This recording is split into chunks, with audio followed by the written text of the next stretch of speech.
whenever you want to start. Okay. Well, thank you everybody for coming out. We've really wanted to come together today and kind of just talk about what we've learned over the last couple months here at Accelerated, and really talk about what's happening in Kern County with our testing, what's happening in California with the testing, and kind of an ER physician entrepreneur perspective on what's going on, and kind of what we think the approach should be going forward. And Dr. Massihi and myself have been dealing with this as you have. I'm sure you guys are working from home, you're sheltering in place, you're isolating yourself, and we want to talk about if that still makes sense. So we want to kind of take everything we've learned and throw it against the backdrop of who we are. You know, we both have had extensive classes in microbiology and biochemistry and immunology. We've studied this for each of us 20 years, and we take everything that we're seeing today and we put that against that backdrop and say, does this make sense? Are we following the science? We keep hearing following the science. What is science essentially? It's the study of the natural world through experiment, through observation. So that's what we're doing. We're studying the disease around us. We're making observations. We're doing testing, experiments to figure out exactly what's going on. And so this has caused some severe disruption for Accelerated, as we have people coming in 7 in the morning till midnight. We're reporting to the health department. We're calling patients back. And at the same time, our volumes have dropped significantly. The hospitals, their ICUs are empty, essentially, and they're shutting down floors. They're furloughing patients. They're furloughing doctors. So the health system has been evacuated in certain places. In New York, the health system is working at maximum capacity. In California, we're really at a minimal capacity, getting rid of our doctors and nurses because we just don't have the volume. The hospitals don't, as I've met with their CEOs twice in the last week, and we don't as well. So we're busy with paperwork for COVID, and we're all focusing on COVID.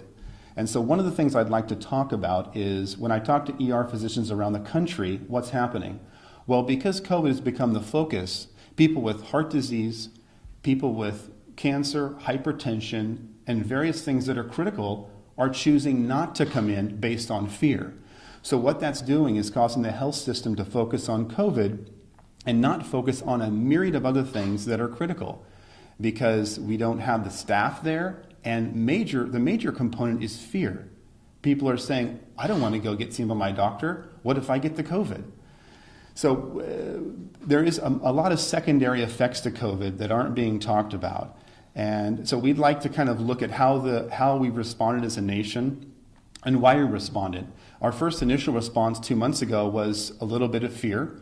We decided to shut down travel to and from China. These are good ideas when you don't have any facts. We decided to keep people at home and isolate them. Even though everything we've studied about quarantine, typically you quarantine the sick. When someone has measles, you quarantine them. We've never seen where we quarantine the healthy, where you take those without disease and without symptoms and lock them in your home. So some of these things, from what we've studied from immunology and microbiology, aren't really meshing with what we know as people of scientific minds that read this stuff every day. So that's kind of how we started. We don't know what's going on. We see this new virus. How should we respond? So we did that initially. And over the last couple months, we've gained a lot of data.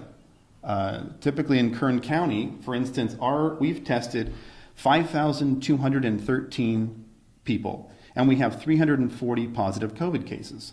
Well, that's 6.5% of the population, which would indicate that there is a widespread viral infection, similar to flu. We think it's kind of ubiquitous throughout California. We're going to go over those numbers a little bit to kind of help you see how widespread COVID is and see how we should be responding to it based on its prevalence throughout society, or it's the existence of the cases that we already know about. So if we look at California, these numbers are from yesterday. We have 33,865 COVID cases out of a total of 280,900 total tested. That's 12% of Californians were positive for COVID. So we don't, the initial, as you guys know, the initial models were woefully inaccurate. They predicted millions of cases of death, not of prevalence or incidence, but death. That is not materializing. What is materializing in the state of California is 12% positives. Well, if we have 39.5 million people. If we just take a basic calculation and extrapolate that out, that equates to about 4.7 million cases throughout the state of California, which means this thing is widespread. That's the good news. We've seen 1,227 deaths in the state of California with a possible incidence or prevalence of 4.7 million. That means you have a 0.03 chance of dying from COVID-19 in the state of California. 0.03 chance of dying from COVID in the state of California. Does that necessitate sheltering in place? Does that necessitate shutting down medical systems? Does that necessitate people being out of work? So that's California, and that's. I also wanted to mention that 96% of people in California who get COVID recover with almost no significant sequelae or no significant continuing medical problems. So those are important statistics for the state of California. 2 months ago, we didn't know this. So I'm going to bring it to light now because we're sharing our own data. This isn't data filtered through someone. This is our own data. We found 6.5%, and then California has found 12%. So the more you test, the more positives you get, the prevalence number goes up, and the death rate stays the same. So it gets smaller and smaller and smaller. And as we move through this data, what I want you to see is millions of cases, small amount of death. Millions of cases, small amount of death. And you will see that in every state. And since we're talking about following the science, we're going to follow the statistics and follow the science. So I want to look at New York State. They've been in the news a lot, right? And their numbers are critical. Let's go over their numbers. Cases of COVID as of yesterday, 256,272 cases in New York State. Not New York City, New York, the entire state. They did a total of 649,325 tests. That's 39% of New Yorkers tested positive for COVID-19. That's their ratios. This is public data online. You can all look it up. 39% of people were tested. 39% of the people were tested. 39% of New York State. Right. 39% of New York State, if there's 20 million people there, would be close to 4 million. Which is likely, they likely have 7.5 million cases in New York. I just want to make that clarification. It's not 39% of every New Yorker, it's every New Yorker who's been tested. Right, so we extrapolate data. I just want to make that. We extrapolate data, we test people, and then we extrapolate for the entire community based on the numbers. The initial models were so inaccurate, they're not even... But in those initial models, a lot of them were based off if we did no social distancing. Right. Is that correct? So is it really fair to say, obviously they're not as bad as they were because those were based on alternative scenarios? And some of them were based on social distancing and still predicted hundreds of thousands of deaths, which has been inaccurate. So in New York, the ones they tested, they found 39% positive. So if that's indicative, and they tested 649,000 people, that's a massive test. That's accurate data, 39%. So if they tested the whole state, would we indeed have 7.5 million cases? We don't know. We will never test the entire state. So we extrapolate out. We use the data we have because it's the most accurate we have versus a predictive model that have been nowhere in the ballpark of accurate. So how many deaths do they have? 19,410 out of 19 million people, which is a 0.1% chance of dying from COVID in the state of New York. And they have a 92% recovery rate. If you are indeed diagnosed with COVID-19, 92% of you will recover. So we're seeing millions of cases, small amount of death. Millions of cases, small amount of death. And the reason I'm making that point is because we're going to compare this to flu and say, is this significantly different from influenza A and B? And if not, why has our response been what it is? USA, this is a big one for us. 802,590 cases as of yesterday. We've tested over 4 million. If you guys have studied globally what's happening, that's double what any other country. Germany's at 2. I realize their populations are lower, But the fact that we were able to ramp up and do 4 million is pretty impressive, which gives us a 19.6% positive out of those who were tested for COVID-19. So if this is a typical extrapolation, 328 million people times 19.6 is 64 million. That's a significant amount of people with COVID. It's similar to the flu. If you study the numbers in 2017 and 2018, we had 50 to 60 million with the flu. And we had a similar death rate. The deaths in the United States were 43,545. Similar to the flu of 2017, 2018. We always have between 37 and 60,000 deaths in the United States every single year. No pandemic talk, no shelter in place, no shutting down of businesses, no sending doctors home. That's from the flu, by the way, just to clarify. Yeah. 37,000 and 60,000 flu deaths 37. Every year, 60,000. per the CDC. Due to flu Okay. in the United States. Some years, it's even as low as 20,000 some year. In 2017, 2018, it was 45 to 50,000, depending on who you read. And we don't necessarily report all of our flu tests. We do thousands of flu tests every year. We don't report every one because the flu is ubiquitous.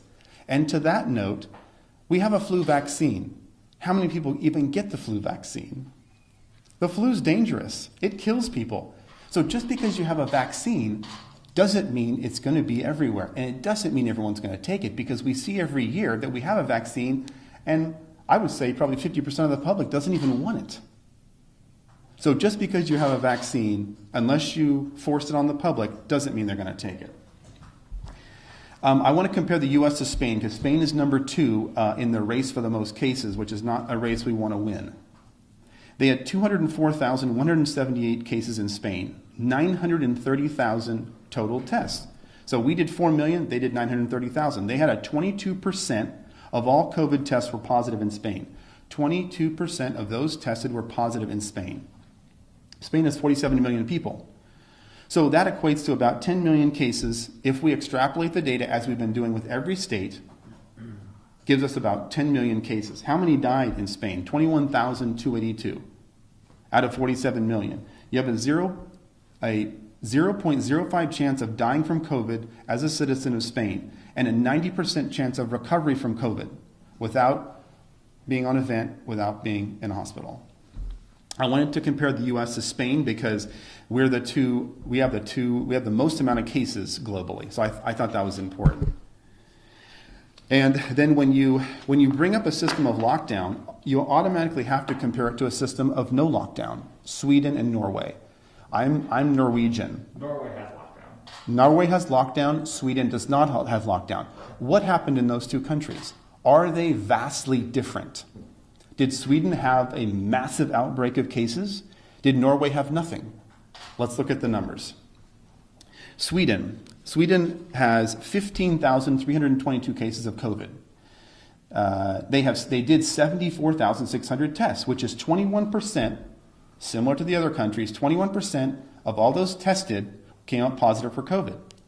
What's the population of Sweden? About 10.4 million. So if we extrapolate out the data, about 2 million cases of COVID in Sweden.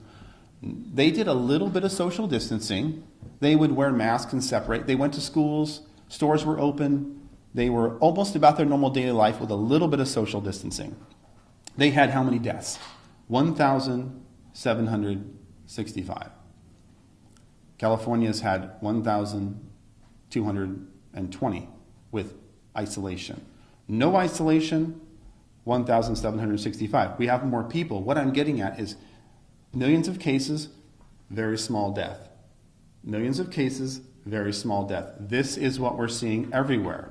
Norway, its next door neighbor. This is where I come from. These are two Scandinavian nations. We can compare them as they are similar. Let's look at the data. Norway, 7,191 cases of COVID. Total COVID tests, 145,279. So they came up with 4.9% of all COVID tests were positive in Norway. Population of Norway, 5.4 million. So if we extrapolate the data as we've been doing, which is the best we can do at this point, they have about 1.3 million cases. Now their deaths as a total number were 182, fairly small, but statistically insignificant from 1,700, you realize. Millions of cases, small amount of death. 1,700, 100, these are statistically insignificant. So you have a 0.003 chance of death as a citizen of Norway and a 97% recovery. Their numbers are a little